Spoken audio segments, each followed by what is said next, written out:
There's only 4 commissioners, so if you don't want to come before the 4 commissioners, because you have to get all 4 in order for it to pass.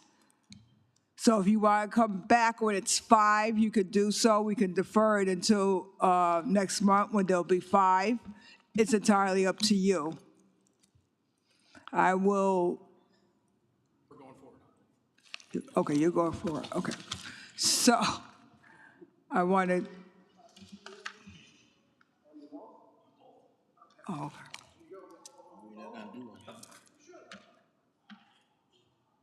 okay. I'm not gonna bring you all the way out here. I'll introduce you to the commissioners.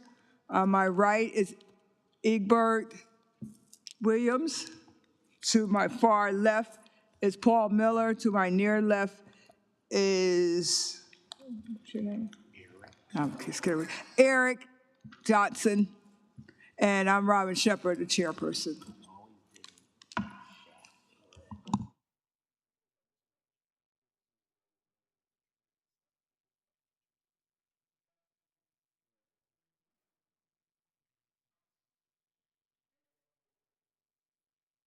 The first order of business is item D1, 65 Stillman Street, northeast of Knowlton Street, seeking a use variance of section 3.60.9 to allow for a motor vehicle service and repair facility in the existing taxi cab depot with light motor vehicle sales and service under a used car dealership license in the Annex 2 zone.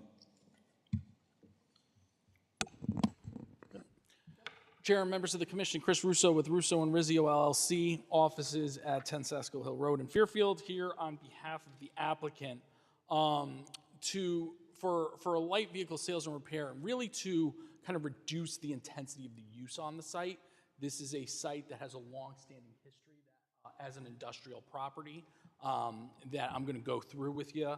And we met with the NRZ and some members of the public, and we've come up with some conditions to ensure, I think, limiting the use which is existing. Speaking of, so just to orient you site-wise, this is Stillman Street.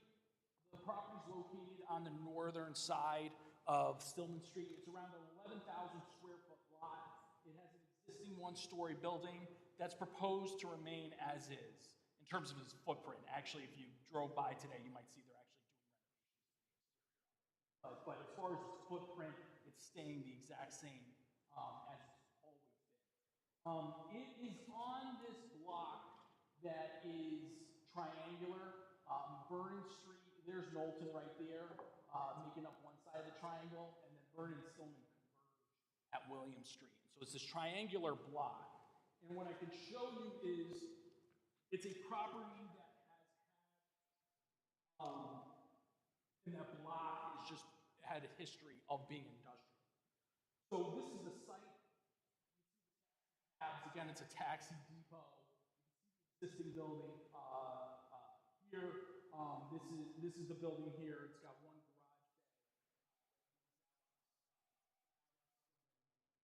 bay. But then looking at the neighborhood,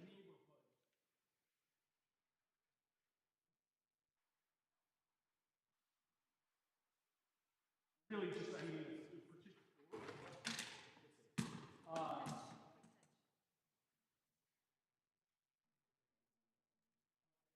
So.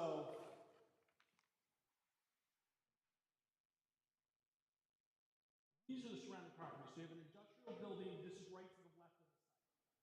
This is another auto body facility that's behind the site.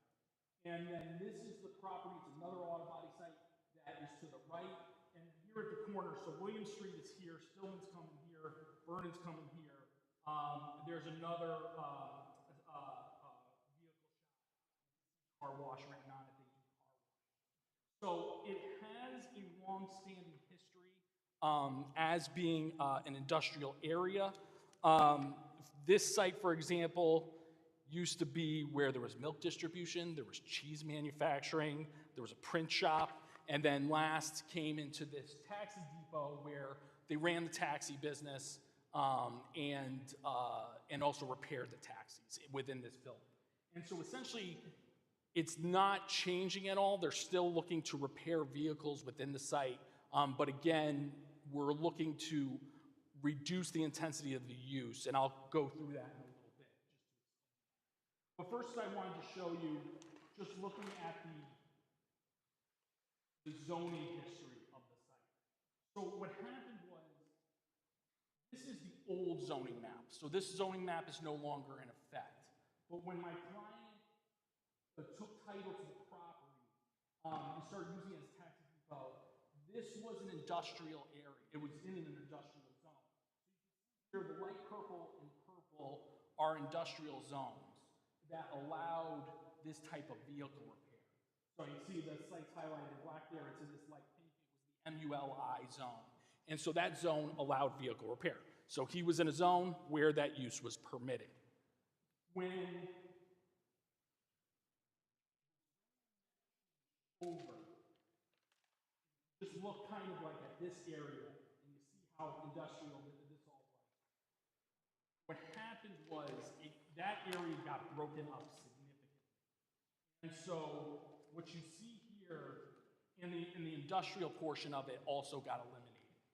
So this is DX2, it's a downtown zone, and this is NX2, which is residential.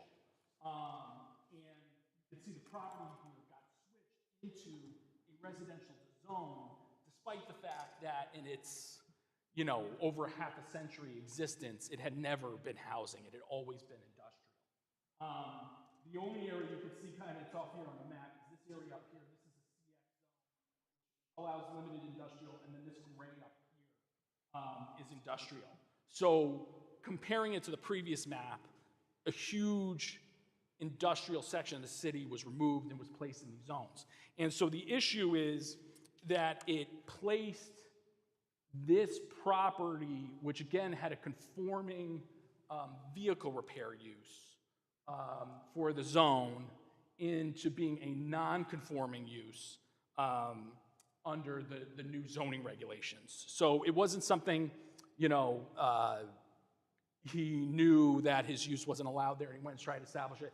When he bought the property, it was a legal use. So what is he looking to do now? So as one might expect,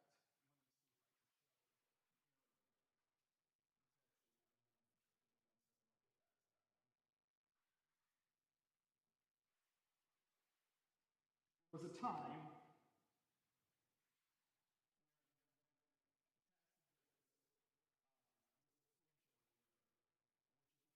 this is an older area of the block. Again, you can see this triangle block. What you can see is there was a lot of taxis, so there was taxis on this property.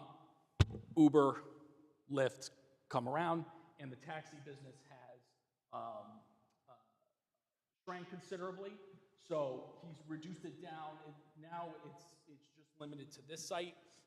Again, you saw the picture, there's taxis still there, but my client is looking to kind of focus in on an area that really interests him, which is repair of muscle cars.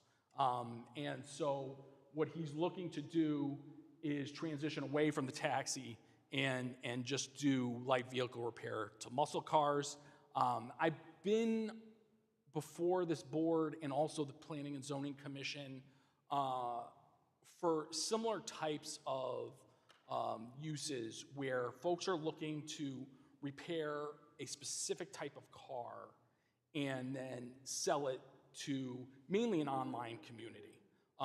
There's not a lot of customer foot traffic here, so it's really, he would advertise, so here's a muscle car that I've repaired, take photos of it within the building, and then post it online. Somebody would say, hey, I'm interested. They would book an appointment and come to the property and see the vehicle.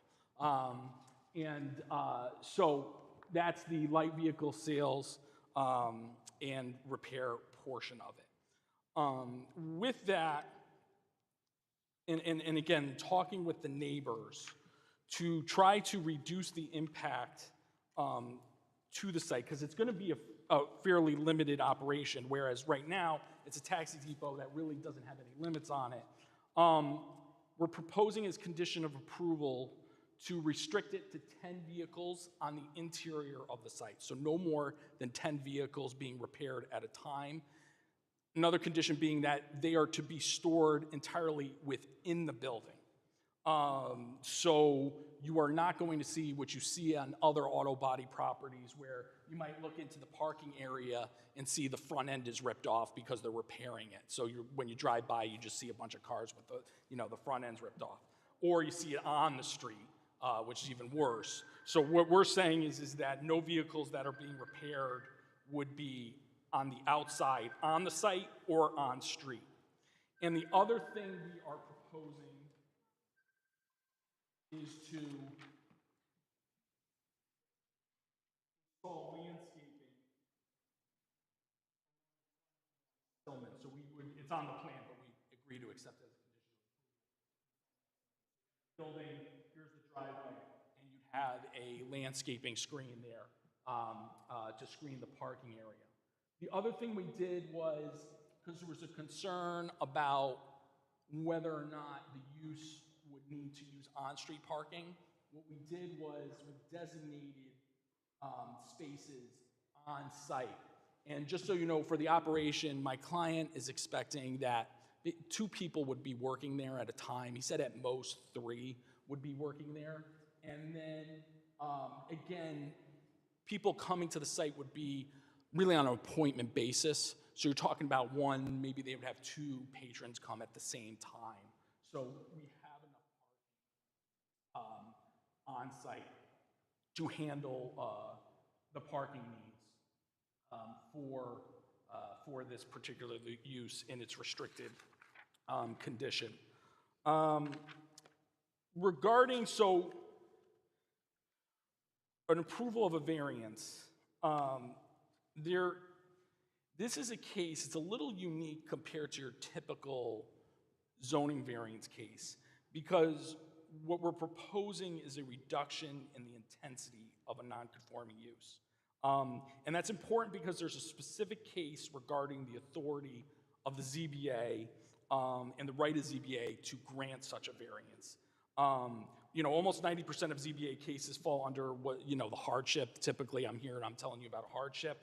But there's one exception, and it's called the Adolphson exception. It's about references the Adolphson case. And that case strongly mirrors this case.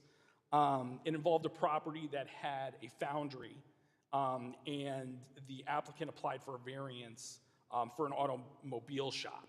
And their argument was, this is less intense than the existing non-conforming. So the foundry was non-conforming use, and the automobile repair was a non-conforming use. But what the applicant argued to the ZBA was, this is less non-conforming than what's existing on the property. And the ZBA approved it, and the court upheld it for those same reasons. Because in that case, you don't need to prove hardship in the traditional sense. You just demonstrate that you're taking what is a non-conforming use, and I'm sure this commission understands non-conforming uses, even though the zone's changed under it, they can continue to operate. They're protected non-conforming uses. So he could continue to run the taxi depot, until the end of time, basically, right? I mean, he just has a right, it's protected. So he could continue that. But what the Adolphson said case is, okay, if you're proposing a more restricted or less offensive non-conforming use, the ZBA has the right to approve that. And I think when you look at the fact that this has a taxi depot, operated for decades, it also had vehicle repair with really no conditions on it, none of these conditions that we're proposing. Switching to this contained use within the building is really a step down from what's permitted. But that being said, if there was a hardship, I think it's clearly that the use was legal and conforming, and my client was operating. And then the zone switched out from under him. With, that's severely restricting his use. And I think that applying the regs and denying this variance would be as strict of an application of the regulations as you can get, to the point of, almost making no sense, because again, he could continue with his non-conforming use, or he could be granted a variance for a non-conforming use that's restricted to 10 vehicles within the building, that's to be stored entirely within the building, with no repairs on the outside and no vehicles being stored in the parking area or on street, with landscaping to be installed to screen the parking area, and with designated parking spaces for the use of the employees and any patrons. So, I think this, it's a way to step down this property. The zone changed out from underneath it. It's stepping down the level of non-conforming use and containing any potential for negative impact to the neighborhood. Just so you know, hazardous chemicals are not stored on site. If a car needs to be painted, because I know sometimes there's concerns about paint fumes when you spray paint a car and everything, that doesn't happen here. He doesn't have a painting booth. There's no painting booth proposed with it. So if a car needed to be touched up and painted after, it would have to go off-site and be painted off-site. So there's no paint chemicals that we used. It's not like he's going to have oil drums. He will have motor oil in cases like you and I have, just in larger bulk, but no oil drums. So again, it's a really limited operation, and I think a way to start transitioning this area, again, it has history, long history as an industrial property, but starting to transition it and starting to limit that industrial use on the site. Any questions on that? Again, it's a little bit unique. It's a little bit different than your normal variance. Client's intent to discontinue the taxi business entirely? Yeah, and Or is switch this an over- add-on? And switch this over to vehicle repair. Yes, but actually the taxi business, there's no dispatch or any of that. There's any taxis parked there, like, Yeah, so this is Ray Longo, who's the property owner. So the actual, calling out taxis is not happening on the property anymore. that's gone because a company called Curb, computer in it. Curb does all the answering to the phone and the dispatch. At least the cars, so the only thing happening there now is there's a couple of cars parked there. That's And it. will that continue? There's no, Will there continue to be taxis there when you have the, until I get out yet. I only have half a dozen. Yeah. So he's transitioning out of that and he's going to be doing the repair of the muscle cars. So, yeah, basically the taxi office is out of there. It's all farmed out. They answer the phone overseas, actually. Comes back here.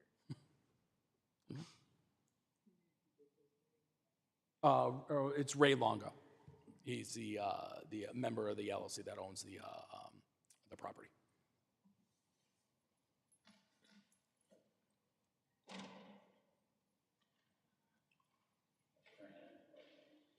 Supplement, taxi business. Switch and transition it, and transition and Okay. When did you plan on doing? So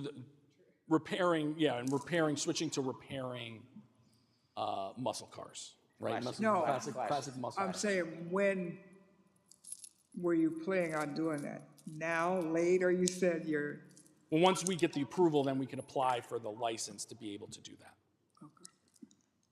It's a different type of license. We've been for certificate of location approvals. There's different licenses for different types of car uses. So this would, the repair of the muscle vehicles, we'd have to apply to the state to get a license to be able to do that. Classic cars. You're good, So right? cabs aren't repaired there now? The cabs are repaired, but Okay. to fix your own cars, you don't. Yeah. So they're still there. That could, again, that's the non-conforming use that could continue there, but we're looking to step it down. There's very and to little do it. activity there now, there's hardly anything. Oh, yeah. Thanks, Ray.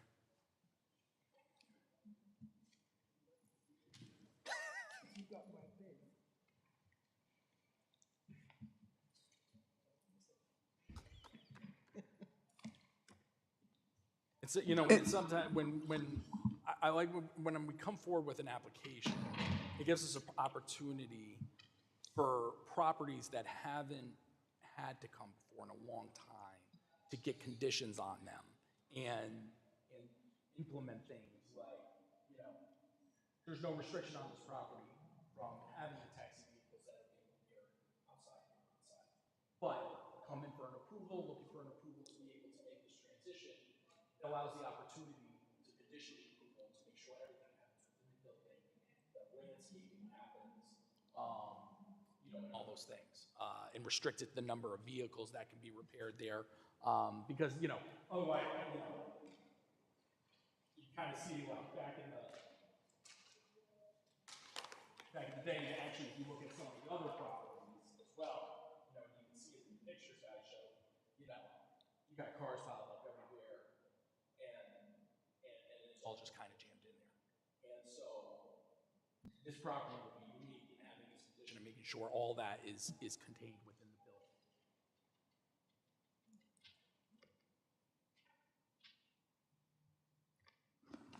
Is there anybody for? Is there anybody against?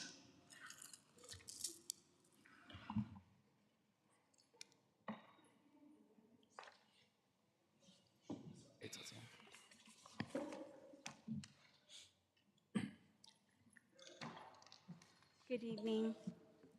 I have to state my name and address. My name is Tatiana Oreña, and I live on 108 Stillman Street, Bridgeport, Connecticut, 06608. Good evening again.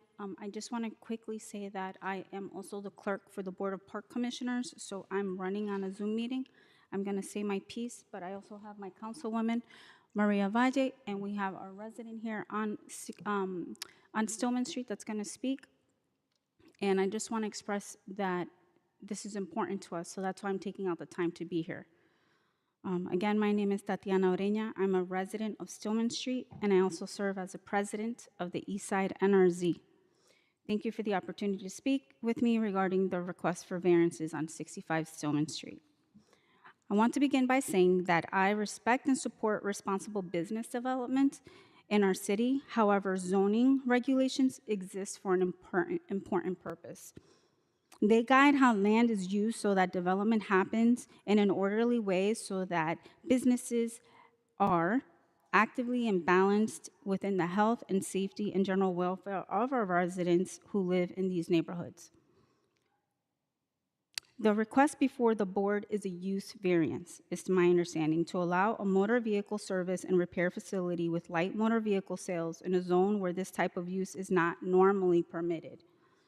Under Connecticut zoning principles, a variance should only be granted when there is a clear hardship to the property itself, something unique about the land or building that prevents it from being used under the current zone regulations. So at this time, although the representative here and his attorney shared some examples, to me it's still not clear enough to understand what their hardship is to justify the changing to permit a zone in this zoning district. A hardship is typically related to the physical characters of the land, not simply just to change a different type of business. One thing that many residents may not realize in that is that there are different types of variances. An area variance might allow something minor, such as a building slightly being closely built to a property line.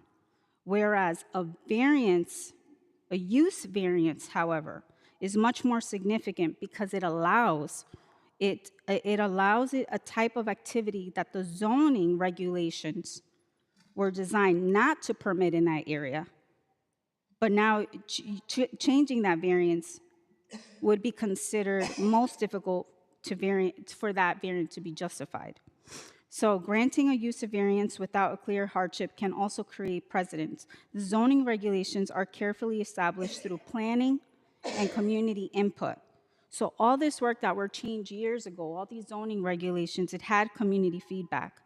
So with these exceptions being granted without the hardship standard, it raises a concern that similar requests may follow and gradually change the character and stability of the neighborhood over time.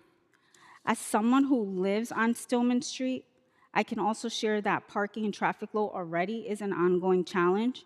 The applicant has indicated that there will be employees on site, customers arriving by appointment, and 5 dedicated parking spaces, along with potential interior parking. They have added landscaping to screen the parking area and will improve the parking exterior. While these efforts are noted, even small increases in traffic or operation activity can impact neighbors in our residential area. The applicant has confirmed that no hazardous chemicals will be used and no painting will occur on site. While this reduces some environmental risk, additional vehicle activity in a residential neighborhood can still affect traffic flow, noise, and public health. This is why enforcing these conditions, monitoring, and fines are essential in a variance change is if it's granted. One question that I respectfully ask is this: what specific hardship exists with the property that prevents it from being used in a way that already complies with the existing zoning regulations? Without a hardship tied to the property itself, granting a use variance becomes difficult to justify under the purpose of the zoning change. If the board ultimately decides to approve this request, I strongly ask that they enforce a strict conditions that be imposed to protect the surrounding residents. That these include clear hours of operation, the noise levels, outdoor repairs, if any, if they say no, but just if any, vehicle storage and on-street parking. These should be clear enforcements with zoning officers or Bridgeport Police Department, and measures including violations and fines to ensure that these conditions are followed. In many municipalities elsewhere, especially in areas where residential stability is a priority, these variances do not get changed. And for this nature, and rarely approved under very clear hardship, is demonstrated. So zoning decisions shape the long-term future of our neighborhood, and once a variance is granted, it stays with that property. For these reasons, I respectfully and ask the board to carefully determine whether the legal standard of hardship has been met and placed for the long-term health, safety, and welfare of our residents and the community at the center of this decision tonight. Thank you for your time.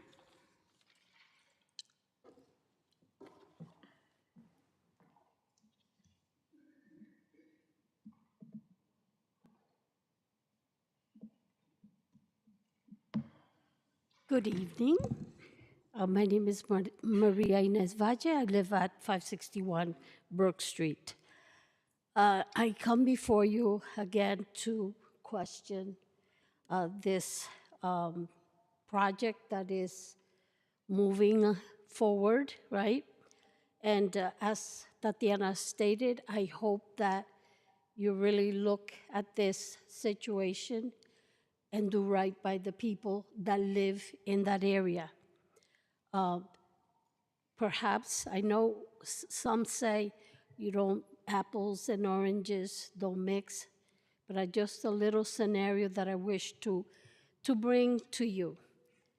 And I don't know if this body approved 2 sites previously, but just again, and I also ask that what I'm saying, go for yourself and look at a given day so that you can see what I speak of.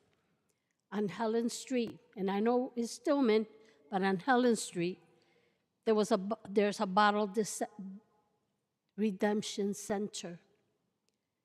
The cars that are lined up on Helen Street starting Sunday, and they open Monday, It is outrageous. And there's a school across the street where our children attend that school, and this is what they see day in and day out. That's one.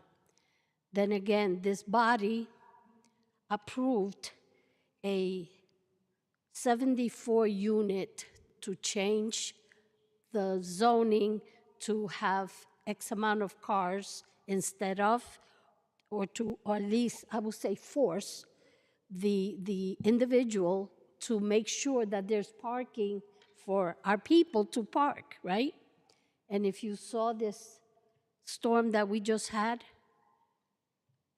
if this 74 unit had been built, I wonder where they would be parking today along East Main Street.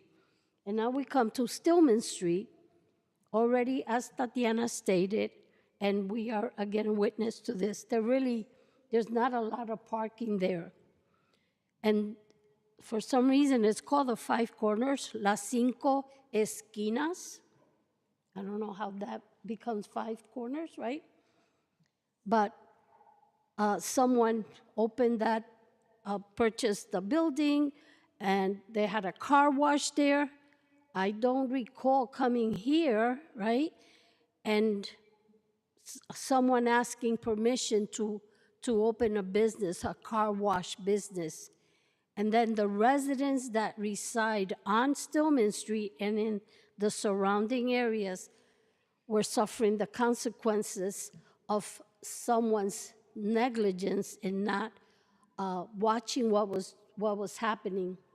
From bachata to merengue to guaracha on a Friday, it looked like if it sounded like there was a restaurant, or not even a restaurant, a ballroom dancing because of the music that was coming from the area, 1, 2 o'clock in the morning. And these individuals here that went to another meeting and even here had to suffer the consequences of the noise level.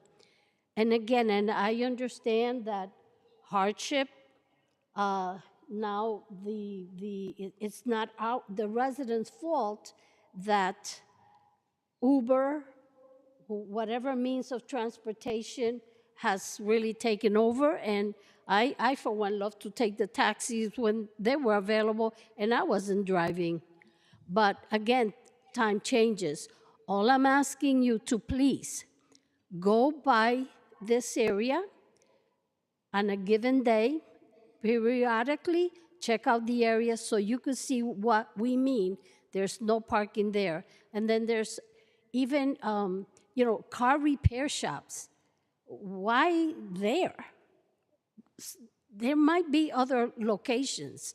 So again, I'm not telling you what to do because I believe that you were chosen because you will do right for the people that reside there and not allow, and if it is allowed, then to have someone check periodically so that the residents that work at different hours of the night, that they're not being affected by the noise level and who knows what else is in the air, please, and thank you.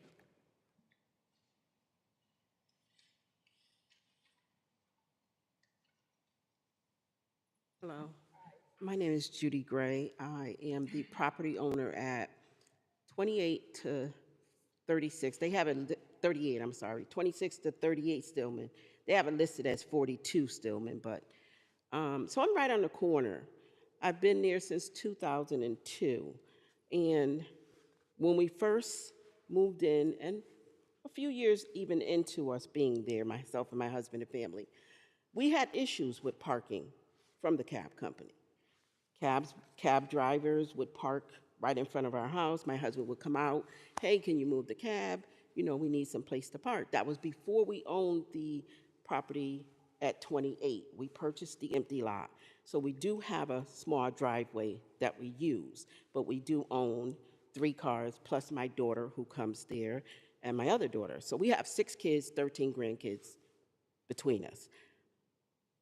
My issue is he's saying there's not going to be any parking on the street. Currently, there is cabs that do get parked on the street. This is just one picture. Their employees, they don't use the driveway, they use the street. They park on the street. Some of them park there for a week, and their cars are left there for a week while they do their taxi work. My issue as well is the traffic. You're talking about putting a auto sales, auto repair. If you look at 819 Lindley Street, that's an auto repair area. He has off-street parking. It is chaotic to get in, to get out, to come up that street. That's right at the corner of Reed School.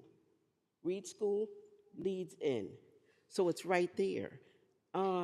There's no way you can say you're not going to have any parking on the street. This garage repair shop and sales park does both, the same thing they want to do at 819 Lindley Street. I don't know how those people park over there. And I'm throwing him under the bus. He's my repair guy. That's my repair guy. But when I go there, I have to park my car on the street. And then once I park it on the street, when he gets a chance to get to it, then he pulls it in. How's that not going to happen here? How is the fumes from the cars that are being fixed not going to become an additional health issue for my living? I have a neighbor who is medically inclined, and she doesn't get out the house. She sleeps in the front part of her home. Air conditioner going. Those fumes are going right into her house. Those fumes are not going anywhere else but into her house. I have 13 grandchildren. 3 have asthma already. That's an increase in what they're going to have to be inhaling. Why? Because they're with their Mima all the time. I don't want to stop anybody's business, but I certainly don't want to affect my health and my living, as well as the price value of my home. That will not increase. That will decrease. Who wants to live where you have an auto repair and a dealer? Who wants that? And then he said there is a building adjacent to the cab company at 85 Stillman Street. They're using that lot illegally as a car towing junkyard, Midtown towing. They purchased it in 2023. That was after the variance that was changed when we went from going to, what is it, NRZ 2? That's where we are now. So when that changed, that was in 2022. In 2023, 85 Stillman Street was purchased. They were not allowed to have that. You can't have a junkyard. Midtown Towing is currently towing vehicles there as we stand here. Vehicles are being towed inside that parking lot, and they should not be. And they're being stored. They're not being worked on. They're being stored. This is the snow. This was how the snow was pushed after the last storm. This was by the cab company. This is what they did. This is the sidewalk. So this is what we can look forward to. This is another one. I am trying to show you the one with the cars in. And I can give this that are being towed and stored in 85 Stillman Street. I have an issue because even if you grant it with stipulations, I'll give you an example. 650 Knowlton Street behind me. They put in for a request to extend their property. They were building out their property without a permit. I called in. I said, hey, this is what's going on. Is this supposed to be going on? I don't see any signs up. No, they put in to expand their building because they didn't want to follow the rules that the zoning had requested them to do, which was the zoning board. We had a meeting, I think it was back in 2020 or 2021 over Zoom. They didn't want to follow it because their garbage cans, their dumpsters, are to the back of my property. So my backyard, I have to see, and all their garbage gets dumped. Some of it comes over my yard. I pick it up and I put it away. But why do I have to do that? My garbage doesn't go in their yard, and now they currently are in violation again with two of those big cargo, you know how you put storage containers, the storage bins. Those are not allowed. I have complained to zoning for 2.5 months. 2.5 months. And only because I sent a notice to the mayor's office, I believe I got just a little bit of push. And that's it, just a little bit of push, but they're still out of compliance with these two bins with electrical wiring that was not permitted going to them. So what's to say that you grant this variance that the chaos that I know is gonna happen, because it's chaotic already trying to get up and down the street and park and have somewhere to park. We have people coming from up the street to park down the street because all up in that area of 108 where Tatiana lives, there's no parking. That's not residents. You know, they have people who work for them. Where do they park? Because they don't park in that driveway. They do not park in that driveway. This I know because, like I said, my husband has had a few instances where he had to ask them, hey, move the cab, move your car. Why are you parking in front of our house? And, you know, it became a little loud back and forth, but again, and then he talks about another dealership and a car place around the corner. That's on Berkshire and Knowlton. Their parking is just as crazy. They have a parking lot. Sure they do. They fix old cars. Sure they do. Right by there. Some of the old cars have been sitting in there for years. Not fixed. It's a storage place. It's a junkyard, as whatever you want to call it, but they also use off-street parking to do their business. There's no way, I believe, this is not going to turn into a chaotic situation. There's no way. You're going to have people coming to look at cars. You're going to have people bringing their cars, dropping them off, so when they come and the parking is full, you mean to tell me that you have to have an appointment to drop off? No way. My guy has you bring it, park it on the street, drop the keys inside, they'll get it when they get to it. My car was over there for 1 week one time. So do I believe that that's not going to happen here? That's going to happen. It's going to happen, as well as the fumes. So you're adding to what we're going to have to breathe in.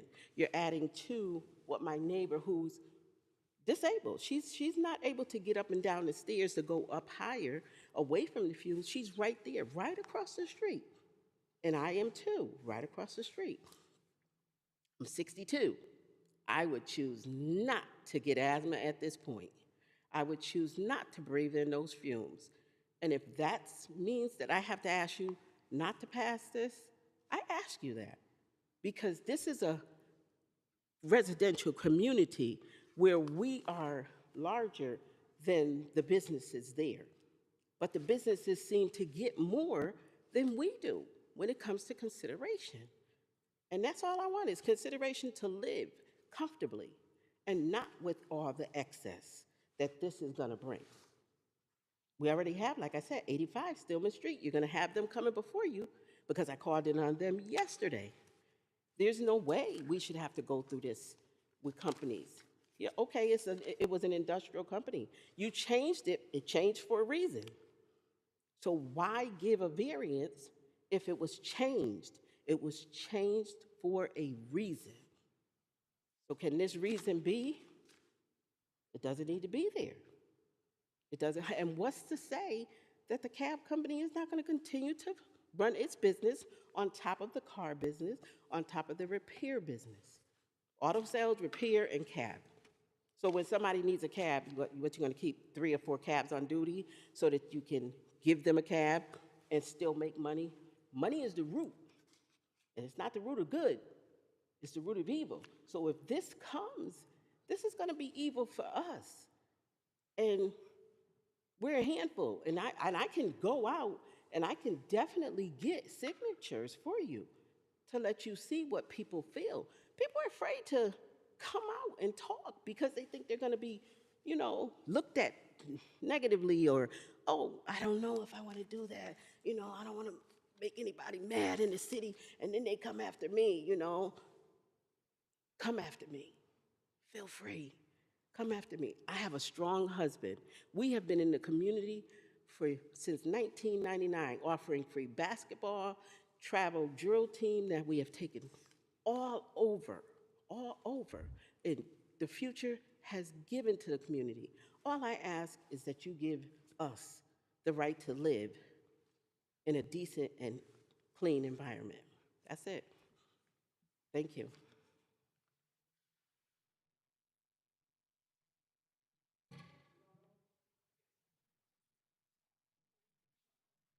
All right, thank you. Again, Chris Russo.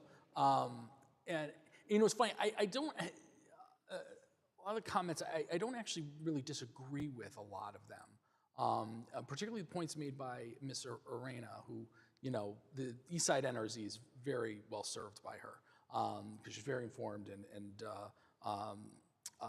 she's always great to work with. Because what she was saying is true in the sense that usually when we come in for a variance application, a lot of times it's setback and things like that. Use is generally a very limited.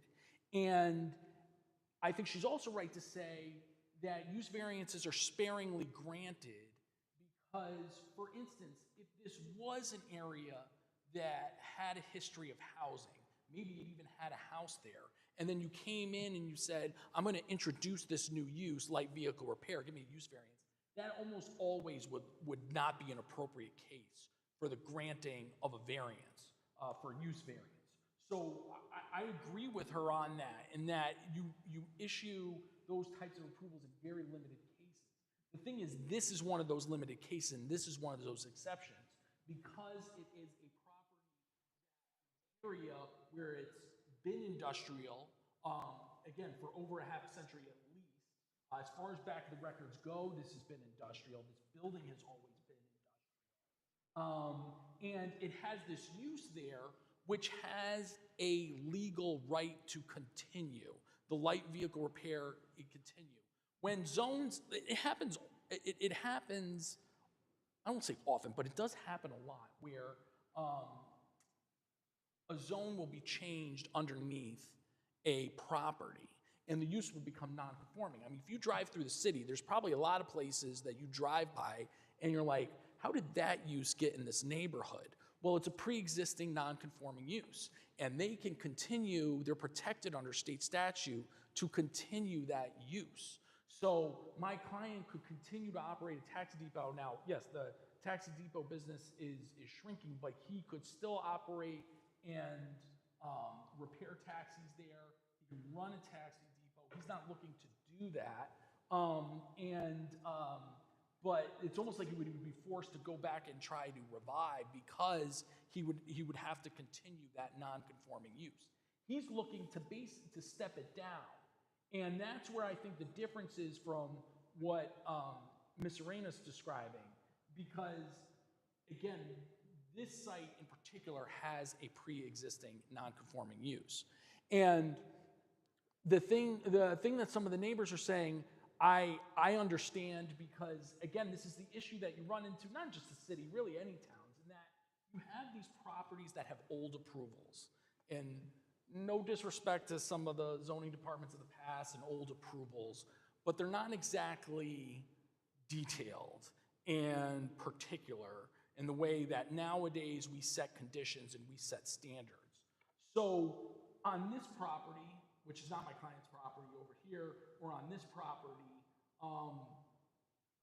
there's no condition on there that says you can't have repaired vehicles on the outside. And there's no restrictions on there that we're looking to impose on this application. And so a lot of times you'll get these, and I mean, I could show you too. I was gonna show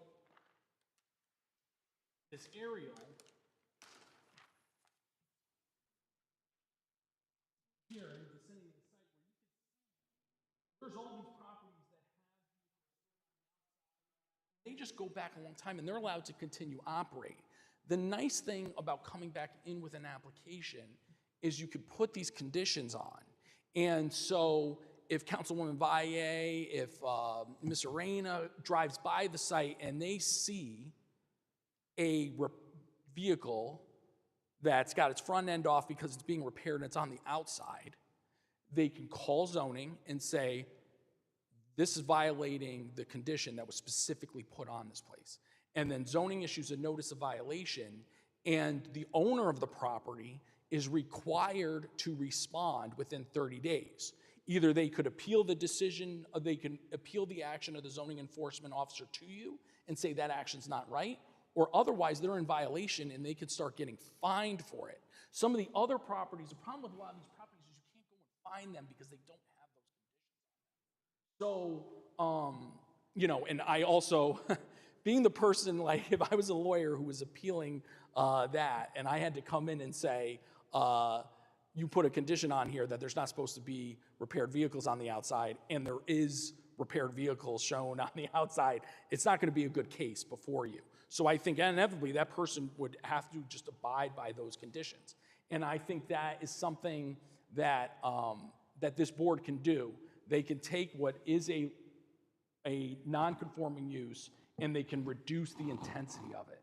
When, you know, when the city and the planning commission changed the zone underneath a lot of these properties, a lot of these industrial properties, they didn't all just say, all right, well, that's it, we're out. You know, we just pick up our stuff and we'll go because it's no longer allowed. They stay there and they hold on to that non-conforming use. Sometimes they, like, you will have to pry it from their cold dead hands to get them to let go of that non-conforming use because they know when they give it up, then it's gone.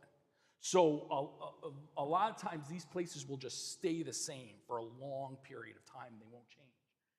This allows an opportunity to restrict it and to have an enforcement mechanism to make sure it doesn't have some of the impacts that the neighbors are talking about, you know, with regards to parking and keeping everything contained within inside the building. We're happy to accept a condition of approval, by the way, that there'd be no hazardous chemicals stored on site because we're not planning on doing it, so we're happy to accept that as a condition of approval. But again, it's an extremely limited operation. It has enough parking to handle it.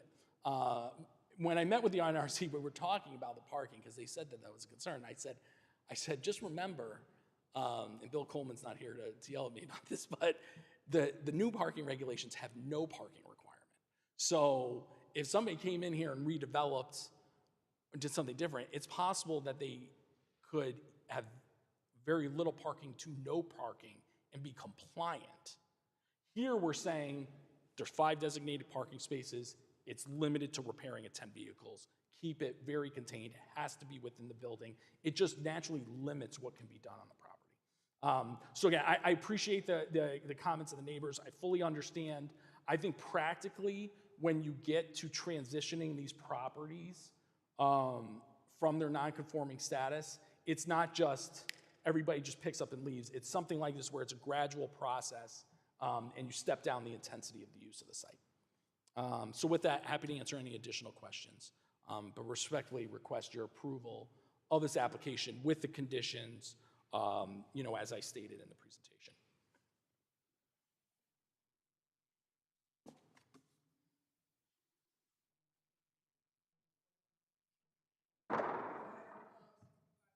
It's closed. Next.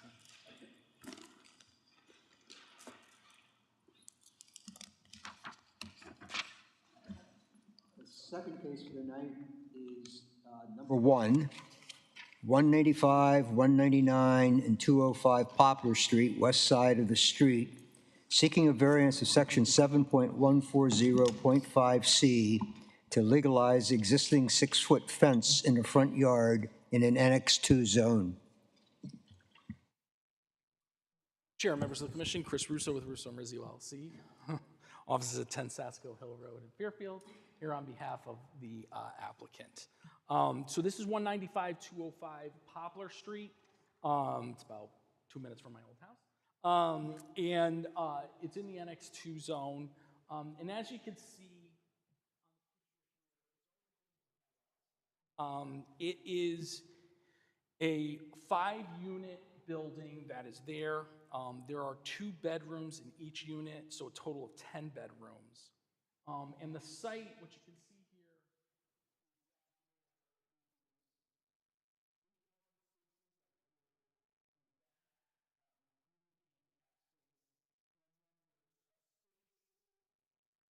within each unit for people to park. So in total, there's 13 spaces.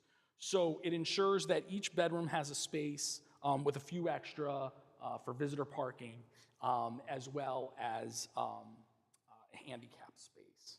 But one thing you can see too is it's a pretty tight site.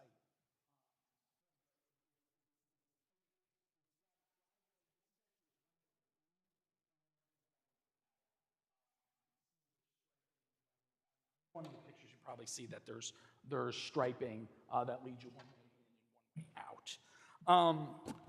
So there's 5 units, there's 13 spaces. That's enough to service the tenants.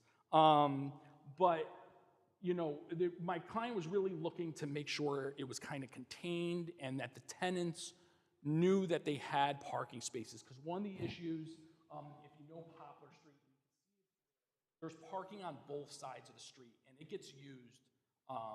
It gets used pretty well. There's also a school that's right across from the site, so parking is difficult to come by. So what my client did is he installed gates at each of the driveways and gave the tenants a clicker so that they knew, like, I'm going to have a space if I go into our parking area. And then they put a fence. You can see right through it. It's not a screening fence to match kind of where the gates come down. And I'll show you.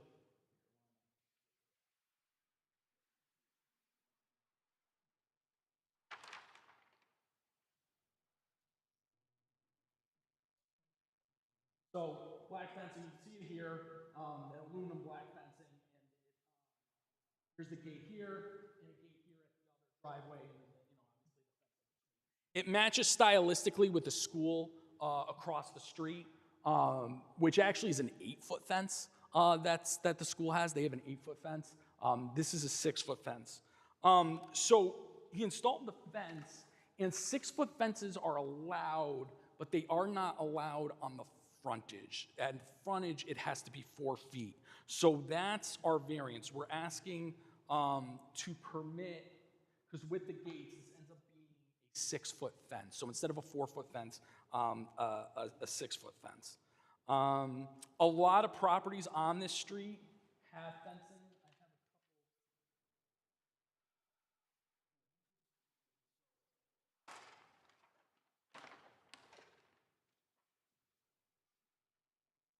Couple closer up pictures, you can see the gate. And then this is Bryant across the street.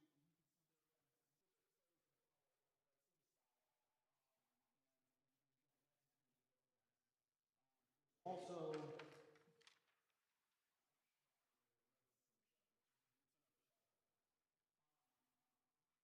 so we were kind of looking to match that design, and again, just kind of ensure that our tenants had parking available to them, that they knew that they wouldn't have to be concerned about on-street parking because it's limited.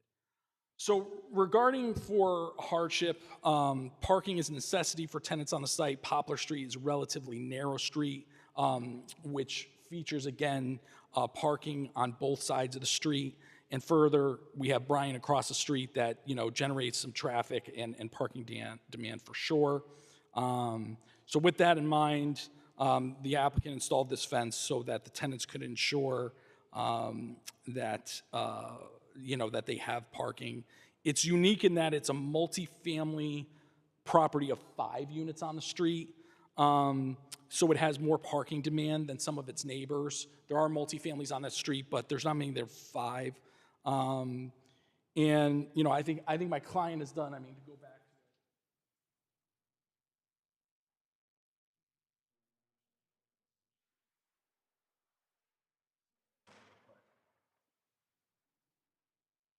I think my client has done a really great job constructing new construction housing in an area that doesn't have a lot. And 2, a lot of homes there are not compliant and don't have off-street parking like he does. And so I think it's a real amenity, but I also think it's a benefit to the neighborhood that he's got this parking area in the back, and then he has it for his tenants. And so we believe granting this variance will not cause any adverse impacts to the neighborhood. Honestly, I can't think of what really an adverse impact would be from this fence, and how it would negatively impact neighbors. Again, it's not a situation where you have a fence with no transparency, so it's just sitting there like a wall blocking it. You can easily see through.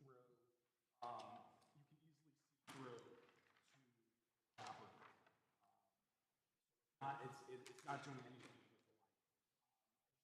Really well done property. A good way to control the parking area and limit it to just the tenants, and make sure that they have the parking they need. Relatively straightforward, but happy to answer any questions.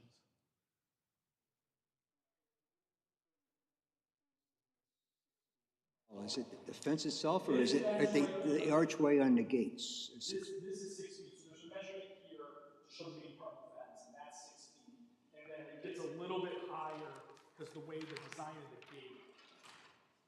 So it's like 7 feet at the gate? Yeah, it looks like it gets to a total of 7 feet 7 inches. Or no, I'm sorry, it's 7 feet, just straight 7 feet. 7 feet. So the purpose of the gate is just to protect the parking? Yeah, to give them a secured parking area, and try to limit it to just the tenants, really. Because again, there's 13 spaces, which is a lot for the neighborhood, but when you look at the number of units and the number of bedrooms, 1 per bedroom, a little bit over 1 per bedroom. Just having the fence and the gates there, whether they were 6 feet high or 3 feet high, would accomplish the same purpose, though, right? Yeah, I just think using the gates, so my understanding is when he went to look to put in gates, that this really was the height that he could get for the arch gates, and that he didn't want this to then drop down to 4 feet and run across. It would look weird. So he made it level with this edge Tried to make it all the way across. Could have made it all 4 feet, though, Yeah. right? He could've made- Still he could've made the whole- accomplish the purpose. He could have made the whole thing 4 feet. He could have, but when he looked into the arch gates, I guess this was what was available, and that they didn't really have 4 feet. It's just more styling he wanted. A 4 feet gate with a clicker would have been efficient. Yeah, my understanding is I don't believe there was an option that was that low, but I'm guessing there is a 4-foot gate, but again, I think it's well designed, and when you look at the context of the neighborhood, especially that there's an 8-foot fence that's basically the same style across the street, I think it has no impact on the surrounding neighborhood. The first thing is not about well designed. It's a beautiful thing. I went there, I took a look at it. And like you said, the school fence is 8 feet, and this one is about 6, right? It's 8 feet, yeah, Right. 6, so it's 2 feet lower, yes. No, from the property line, the front's supposed to be at least 4 feet. And from the property line, you have to have a setback about 8 feet, so that you can have that site so that you can look at oncoming traffic. So that's a violation of the code. No, But it's not a solid fence, so it doesn't have the issue where it's blocking sight lines or anything like that. it's not a solid fence, but nevertheless, it is 6 feet. So that's a violation right there. Well, but I don't think it has any, I don't think it being 4 or 6 feet does anything to impair its sight lines or anything like that. Yes, but it's still a violation of the code. The thing about what I'm looking at it, I cannot go into people's mind and just say what they're thinking. But when I look at it, and to me, the reason it is 6 feet, it is so to keep people out. Want to keep it secure. That's definitely, yeah. That's when I look at it, that's what I see. Sure. Well, I lived right around the corner from here.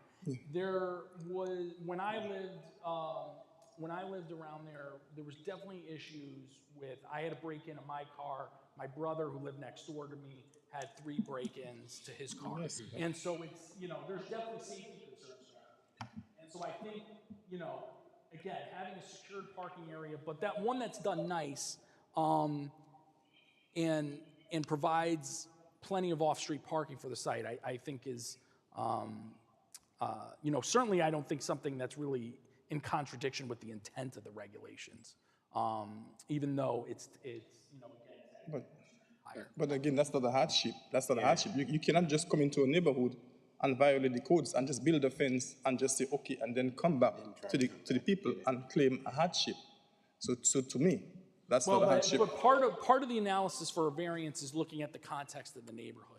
And I think when you look, again, right across the street, you have an even higher fence. So ZBA looks at things from a site-by-site basis, and I think this commission has the ability to look at the context of the neighborhood and say, considering what's right across from it, it's not really out of context and it has no negative impact on the surrounding neighborhood.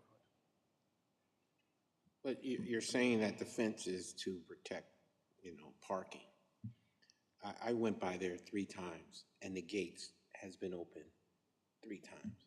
So where does this clicker? Maybe somebody, it has a clicker. I mean, Yeah, you said it has a clicker, but it's just for the tenants' cars. And again, it's, if somebody has a visitor, they could click them in through, but as a whole, it's really reserving it for the tenants. And I don't know, maybe it was malfunction. Was both gates? both gates. Both gates open? I'd have to ask them if maybe there was a malfunction or Morning, something noon, like and that. night I went by. Yeah. Sitting open. So Yeah. I could easily walk in there. Grab the Cadillac that was in the back. I didn't even notice. I went over there and parked and looked at it. I didn't notice whether they were open or It's not. sitting right open. I mean, sir, I don't think so. There's no opposition that I've seen. I don't know why anybody in the neighborhood would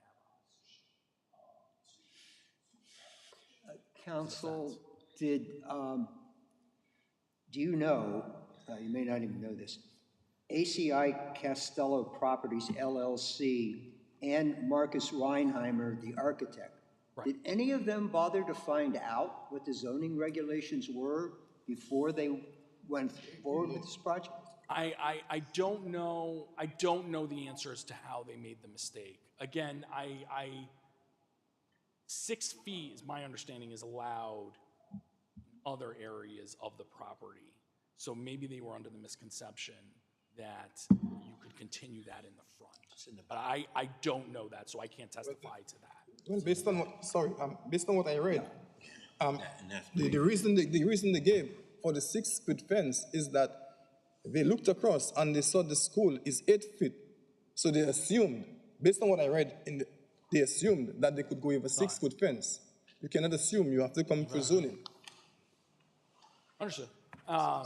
Again, I would go back to the fact that I think, well, it's a nicely designed fence. It's not a solid screen, so it's not preventing visibility through to the site, which I know if it was solid, that would be very much in contradiction to the intent of the regulations. But I certainly don't think it has any negative impact to the neighborhood.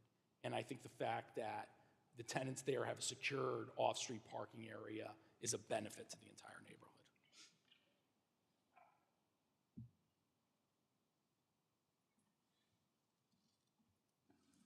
Any more questions? Anybody for? Anybody against? The matter is closed on Popular Street, 120, 195, 199, and 205 Popular Street.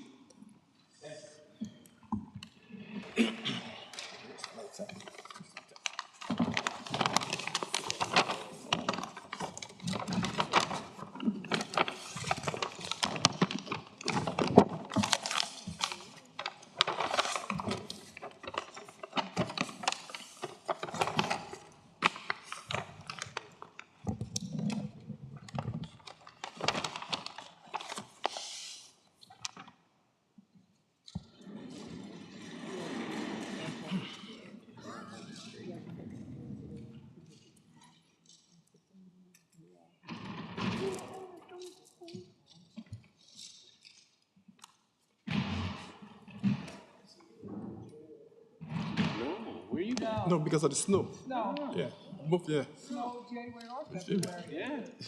Oh, yeah. Oh, yeah. Happy New Year. That's good. Birthday, you missed my birthday. Let me turn.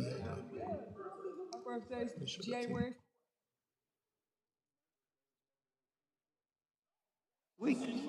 Oh, wow. We didn't. Oh, let's go have a drink after this. I know. Get your chair. Okay, There's let's, a house on Grover's Avenue. let's talk about 65 Stillman. You turn left, I turned left on Fairweather Terrace. And on Grover's Avenue, there's no front fence, that's a primary street. You turn left, and they have a 6-foot stockade fence in their backyard. She ready. But We're this isn't, talking about 65 Stillman.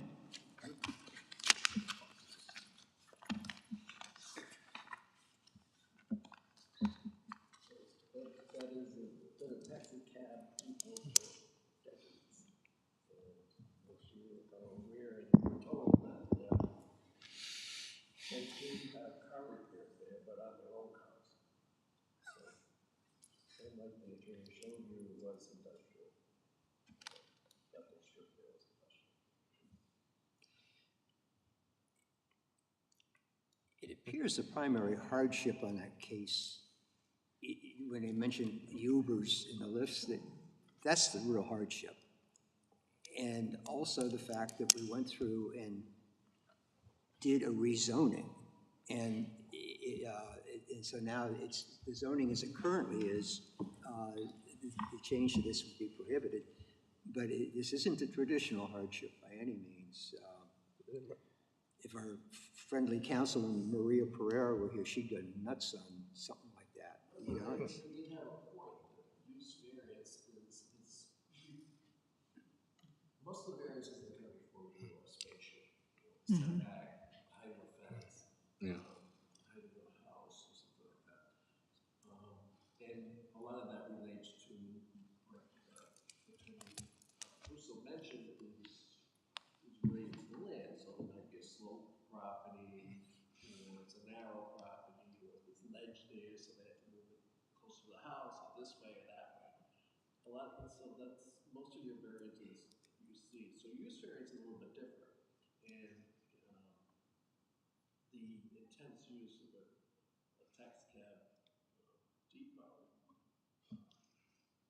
is, I guess, going out the way with the carriage pigeon. So I think they have a point there. So it's something we recognize in the zoning office, you're lessening a non-conforming use. In a way, it's less intense than a taxi cab depot. It's continuing the use of repairs, but now they just need a license to do that. Whereas taxi cab, you didn't need a license. License gotta come from the But like she state. said, I lived close to Stillman for a while. I lived in Ogden for 6 years, between 93 and 99. And with regards to what most of them said there, it is true. A lot of times they park on the street. If you go there now, it's chaotic. So it is going to have an adverse impact on the residents in the area. If yes, the proposed use, it will have, because I mean, sometimes they say one thing, but then once they get what they want, then it is difficult. It is difficult. So a lot of times the residents are the ones who are suffering. You know? Well, you would have to put conditions on there. Yeah, but sometimes even if you put the conditions, they still violate it. Because so it is difficult because I know the area, I lived in the area. And even if some of the streets there are narrow, if the street there is narrow, from the time you take that little bridge there of Knowlton, it's chaotic over there. Right. Right. So unlike, right. Yeah. And like I think one of them said, you change it for a reason. So now to give a variance, and I understand where the lawyer is coming from. I understand where he's coming from, you know. But to give a variance, it is, it is going to have an adverse impact on the residents. But if we deny it, he can leave it the way it is and still repair cars and taxi cabs. Right. No No sales, muscle cars. no sales, but he can do that for the, and still park on the street and still do everything the cabs were doing. So if we approved it What and put conditions? with conditions, I That's understand what better. you're saying. Yeah. If we approve it, they'll say, well, who's gonna come by and do this? I do know, I was by there yesterday and zoning, the lot next door, they put this, I don't know what this, yeah, 65. I was looking at 60, well, I was looking at 65 and the one right next door, 85, I think it was, the zoning came by and slapped a stop work, and then on the side across the street, I guess somebody got a big 18-wheeler in the yard, and they snapped a stop order on that. So what I'm trying to say is zoning, I guess they're doing their job, but yeah, so.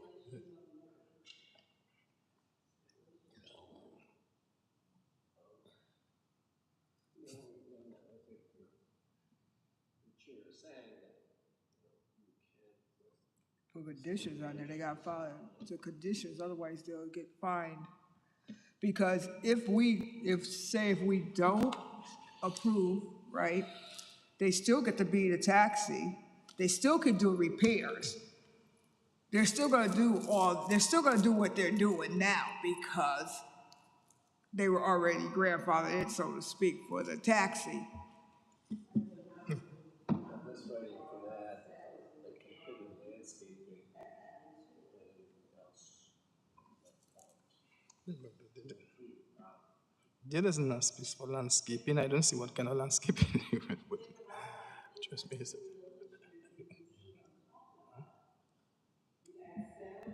Can we tell her to stop talking?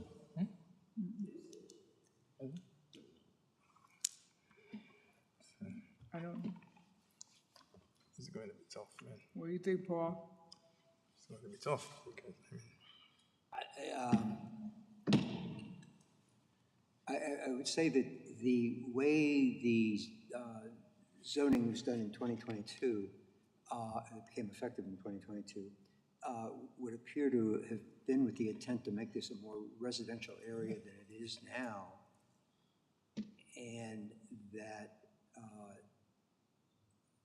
to approve this doesn't enforce that very well, but I do think that particular area is traditionally an industrial or manufacturing area, and I don't know that we can just turn it into a residential area that quickly. I have to, there's similar businesses that I drove by two of them today on the way in here, on Fairfield Avenue in Black Rock. There's kind of a large business that does something with really nice cars inside. Yeah, right there, yeah. Yeah, and then across the street from it is another one, and they're very well maintained, and I would think the neighbors there are happy to have them as neighbors. So I don't think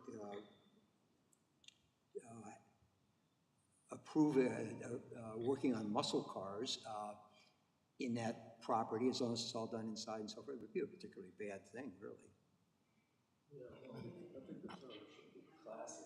Yeah. Yeah. Well, Chris was using the term muscle cars in his presentation. Classic cars are a clientele that demands, a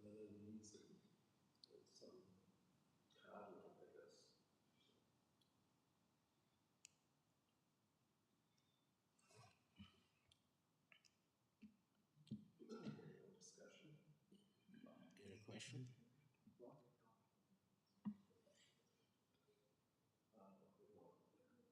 No?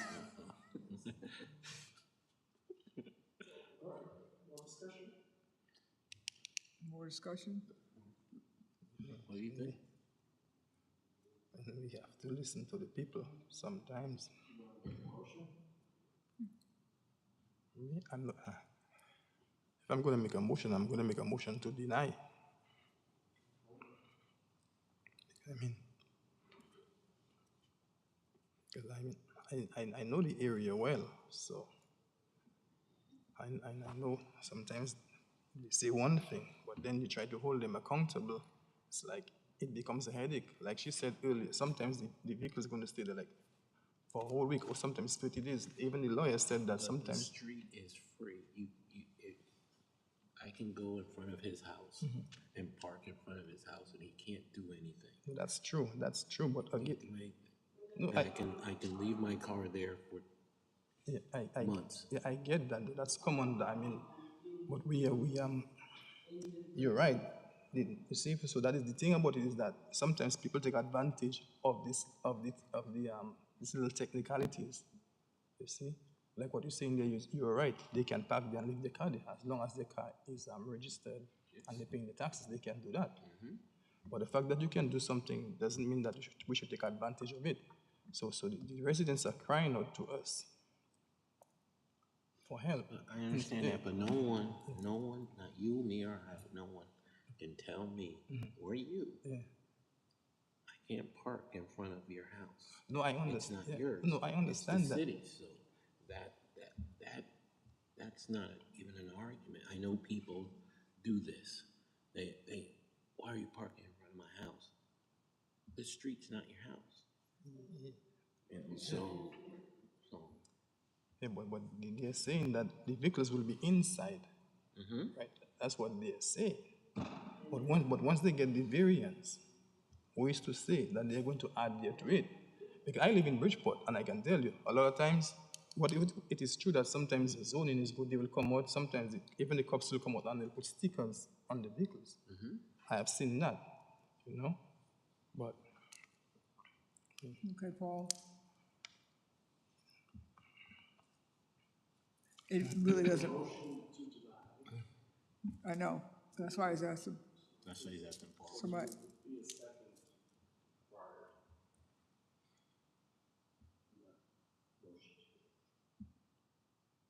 Well, it really doesn't matter because He denied. you need all four. You need all four. you need all four. You need all to, four. to go either way.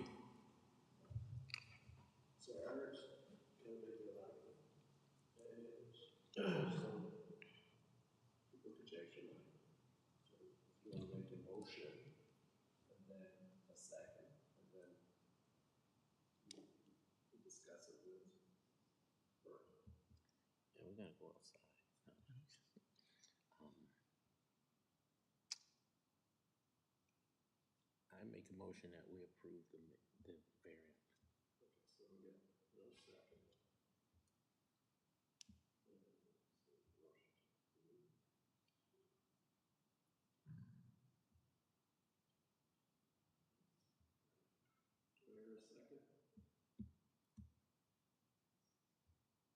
To approve?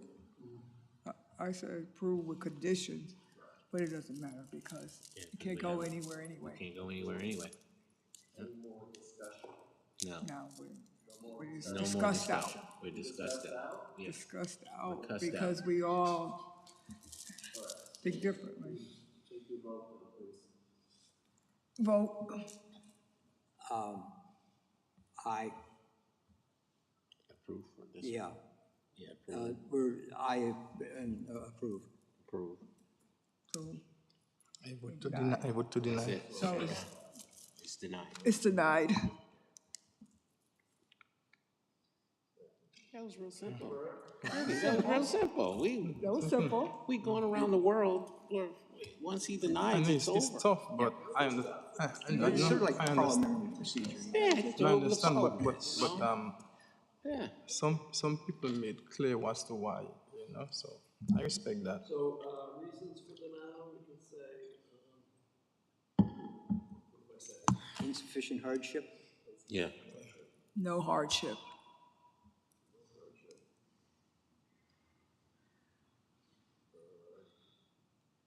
You said something about the zone.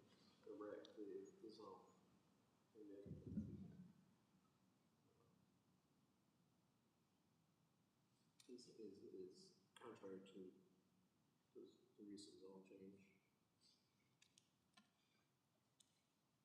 Proposed use is contrary. Right?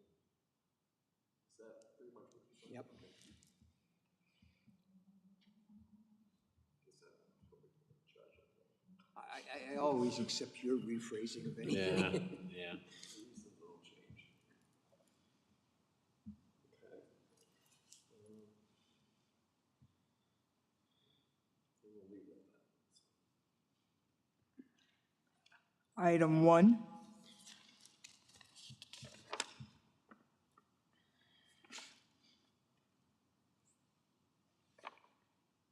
So, yes. They put in the 6-foot fence.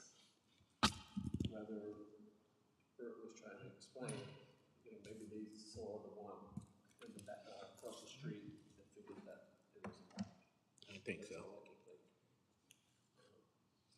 The 6-foot fences are allowed, but In the back, right side. side and back. It looks good. It's a pretty It's, fence. it's, Yeah, that's the main reason I think they did it, you know. But, yeah.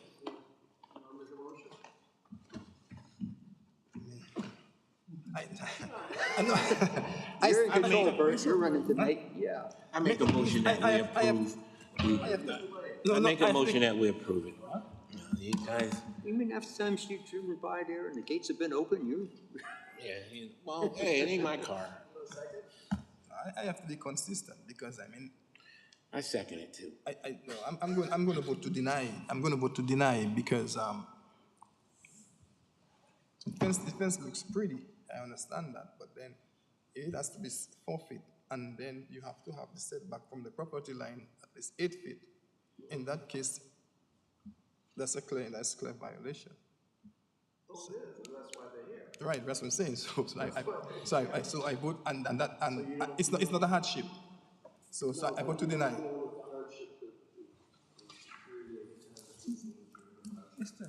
The security of the tenants, yeah, I understand that. You know, I believe, but yeah, you know, I believe that's the main reason why they have the fence at that height. But I mean, he should just have said that from the beginning instead of talking about the parking. He kept talking about the parking as if like we were here about the parking. We were not here for parking. We were just here for the fence. What would you do with the fence? Would you make them take it down? You think they'll take it down? Yeah, okay.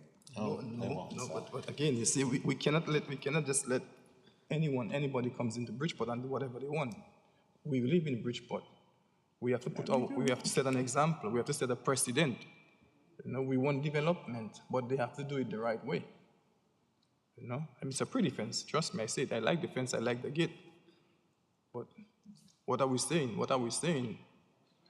I mean, we're in a positions that these positions that these decisions can be difficult, but we have to make them. We can't just allow anyone to just come into Bridgeport and just ignore zoning. We can't just ignore zoning. You know?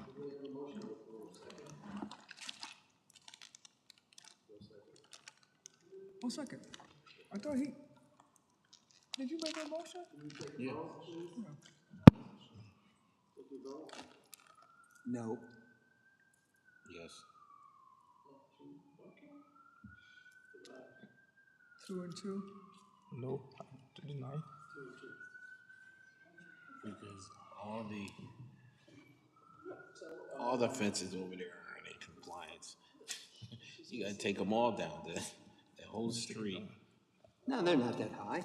Well, the one right next door is We have the 5 feet, minutes. too.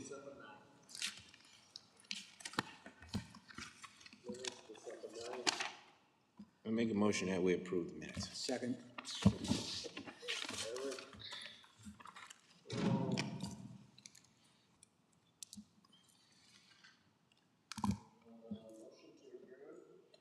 motion we adjourn. Second. Second.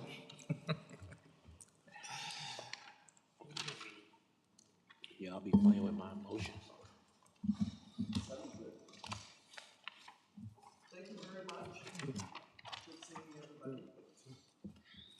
Yeah, we missed you. Did you call me? I don't know why the young lady, I don't know why the young lady who calls me sounds like you.